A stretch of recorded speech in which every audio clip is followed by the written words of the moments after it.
Now, we here at the Outpost just don't get hyped for a game these days. But if it's going to happen, Exodus just might be that game. On the 17th, Architype Entertainment not only had a live stream with CohhCarnage over on Twitch, that I will link to in the description below, by the way, but they dropped actual gameplay footage. Pre-alpha, but still gameplay footage. So here are 5 things that I took away from the live stream and that gameplay trailer. Number 1, the characters look fantastic, especially the male June that they showcased. And yes, you can be female and there is character customization. But in true Archetype fashion, they said, oh, we can't discuss that right now. Still, the character looked absolutely fantastic. And if that's the product of a character creator, it really is very close to characters that I like to create. And yes, you could tell that June was a male. And the hair looked really nice. And your crewmates and others you interacted with, they looked outstanding. And not an ounce of ambiguity between them. Number 2, the VO and dialogue sounded just as good as the characters looked. What we heard of dialogue wasn't a bunch of meandering nonsense, and they certainly didn't sound like a bunch of discount VO actors either.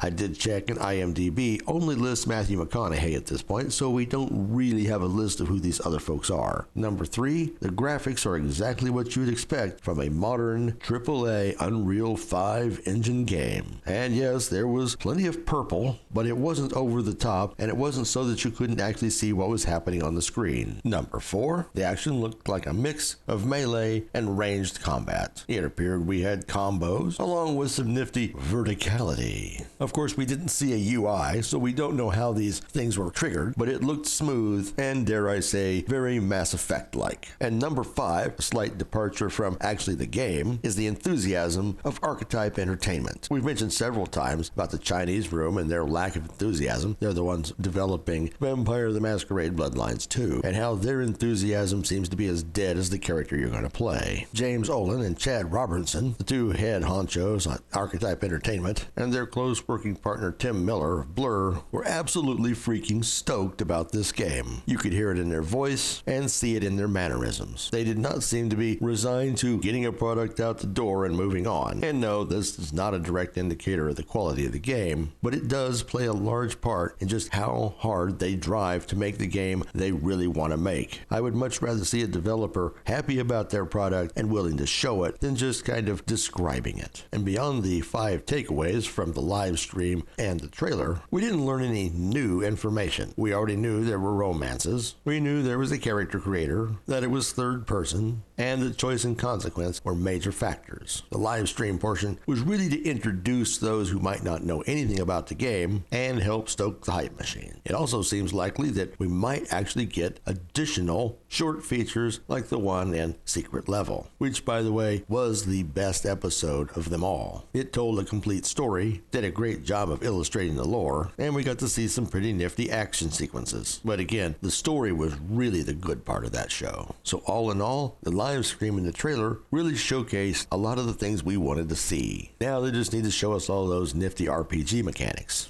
and whatever dialogue system they're going to use. So what do you folks think? Did you watch the live stream? Did the trailer pull you in? And did you watch the Secret Level episode? Let us know in the comments below. And remember to like and subscribe. Thanks for watching.